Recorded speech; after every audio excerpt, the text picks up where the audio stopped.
Hello दोस्तों, आपका स्वागत है आपका अपना यूट्यूब चैनल स्टूडेंट्स फ्यूचर में। आपका सवाल है, सिद्ध करें कि √3 एक अपरिमेय संख्या है। तो इस टाइप का सवाल हमेशा से पूछता है बोर्ड एग्जाम में। हम हल करते हैं। ये √3 जो है, √3 एक वीडियो में और हम चर्चा किए थे कि √3 का मान 1.732 इस तरह से आता है।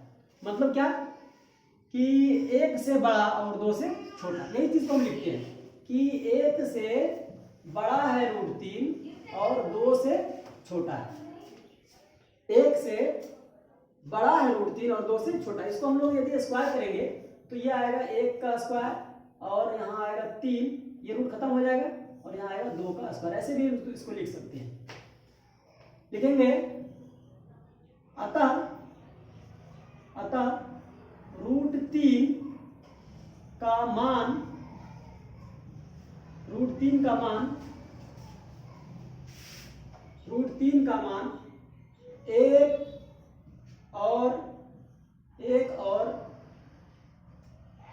2 के बीच होगा। 1 और 2 के बीच होगा। अर्थात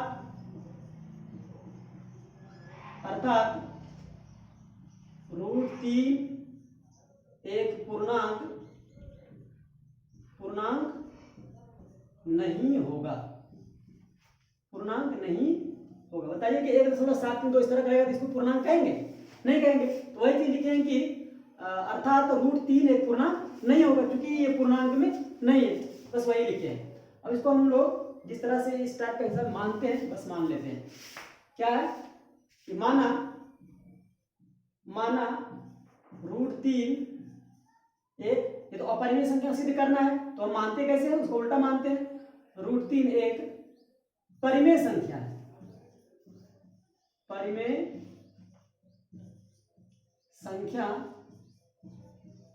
संख्या है, या √3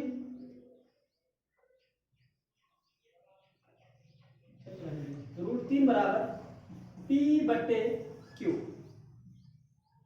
जहां PQ धन पूर्णांक है।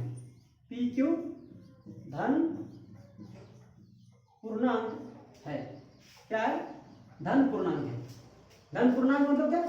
2, 3, 1, 5, 8, 20, 22 इस तरह से कुछ भी धन पूर्णांक, दशमलव में नहीं। PQ एक धन पूर्णांक है एवं PQ में कोई भी उभयनिष्ठ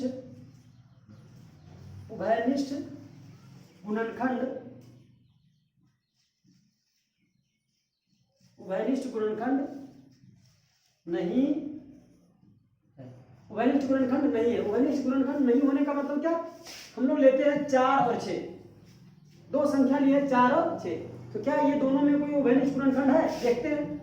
इसको गुणनखंड करेंगे 2 गुना 2, इसका करेंगे 2 गुना 3, इसमें उभयनिष्ठ गुणनखंड क्या है? 2 है। तो PQ ऐसा दो संख्या है धन पूर्णांक जो कि जिसमें कि कोई उभयनिष्ठ गुणनखंड नहीं है। मान लेते हैं इसी तरह से कि यदि एक 11 है तो दूसरा 7 होगा, यदि एक 13 है तो दूसरा 19 होगा, यदि एक मान लीजिए कि 13 है तो दूसरा हम 5 भी मान सकते हैं। इस तरह से संख्या लेते हैं ताकि कोई भी उभयनिष्ठ गुणनखंड ना मिले। एक मिलता है उभयनिष्ठ गुणनखंड जो कि सब में रहता है, उसको हम लोग इग्नोर करके भी चल सकते हैं। जैसे कि हम इग्नोर कर दिए, इसमें हम लोग उसका जिक्र नहीं किए। ऐसा भी लिख सकते हैं कि गुणनखंड नहीं है, लेकिन हम उसका चर्चा नहीं किए। यहाँ लिख दिए कि जहाँ PQ धन पूर्णांक है और एवं PQ में कोई भी उभयनिष्ठ गुणनखंड नहीं है। किसी किताब में आपको मिल जाएगा कि एक के अलावा कोई उभयनिष्ठ गुणनखंड नहीं है। हम उसका चर्चा नहीं किए, इसके लिए कोई दिक्कत नहीं है। तो अब लिखते हैं, अब √3 बराबर PQ में दोनों तरफ वर्ग करने पर, वर्ग करने, जब वर्ग करेंगे तो क्या हो जाएगा, ये 3 तिया 9 हो जाएगा। 3 तिया 9 का वर्गमूल क्या होता है, 3 ही होता है। तो हम लिख सकते हैं 3 बराबर पी स्क्वायर बट्टे क्यू स्क्वायर, ऐसा लिख सकते हैं। इसमें भी वर्ग करेंगे तो वर्ग करेंगे तो 9 हो जाएगा, 9 का वर्गमूल 3, इसका वर्ग पी स्क्वायर, इसका वर्ग क्यू स्क्वायर। फिर से वही काम करेंगे, हम क्रॉस मल्टीपल करते हैं। 3q स्क्वायर बराबर पी स्क्वायर, पी स्क्वायर, इसको हम ऐसा लिख सकते हैं 3 गुना क्यू बराबर पी स्क्वायर, या 3q बराबर पी स्क्वायर बट्टे क्यू। समीकरण इसको 1 मान लेते हैं। फिर से हम वही काम किए हैं जो कि हम इसके पहले वाले वीडियो में किए थे, कि इसमें हम विरोधाभास उत्पन्न करने का प्रयास कर रहे हैं। 3q, जब q एक उभयनिष्ठ, q जो है धन पूर्णांक है, कहीं देखिए लिखे हैं q धन पूर्णांक है, pq दोनों धन पूर्णांक है, ये पूर्णांक और ये भी पूर्णांक, तो ये हमारा पूर्णांक होगा। जबकि ये pq में कोई उभयनिष्ठ गुणनखंड नहीं है, तो pq में कोई उभयनिष्ठ गुणनखंड नहीं है, मतलब कि p स्क्वायर और q में भी कोई उभयनिष्ठ गुणनखंड नहीं होगा, अर्थात ये भिन्न होगा और ये पूर्णांक होगा, और पूर्णांक बराबर भिन्न असंभव है। चलिए वही बात लिखते हैं। तो चूंकि पी क्यू में कोई उभयनिष्ठ गुणनखंड, कोई उभयनिष्ठ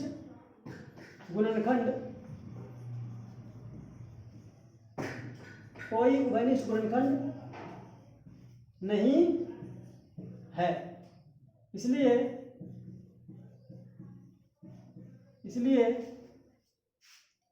P गुना P अर्थात P स्क्वायर कोमा Q में भी कोई उभयनिष्ठ गुणनखंड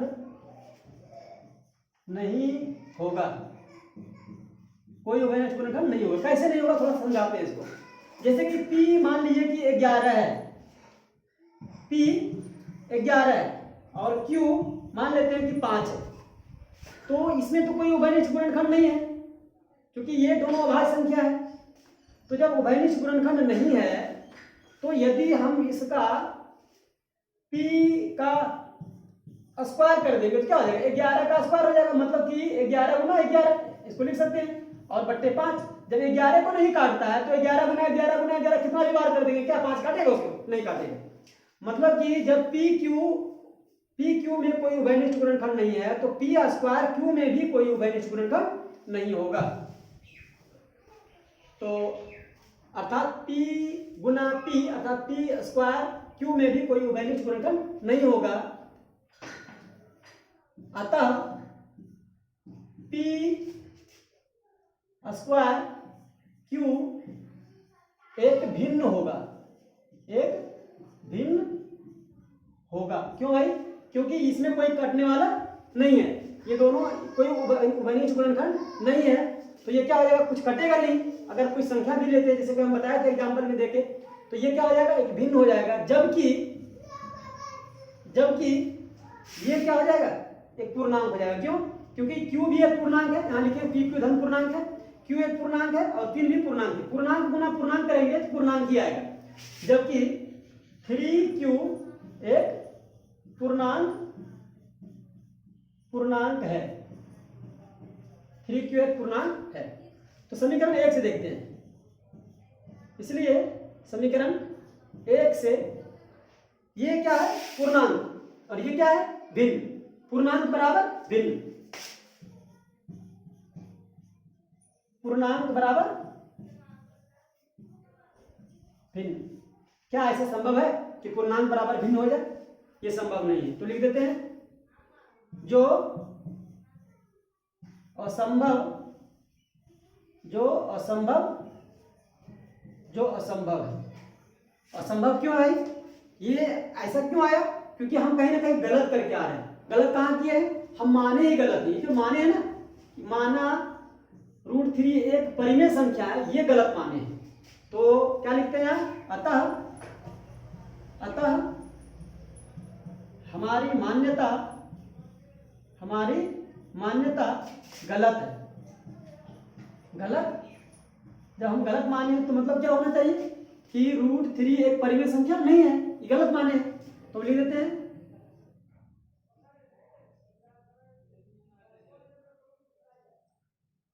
अर्थात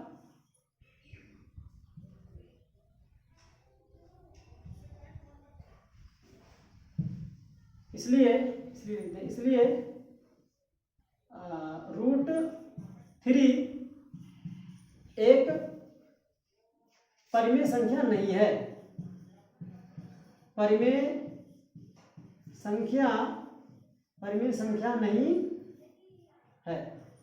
परिमेय संख्या नहीं है तो क्या है?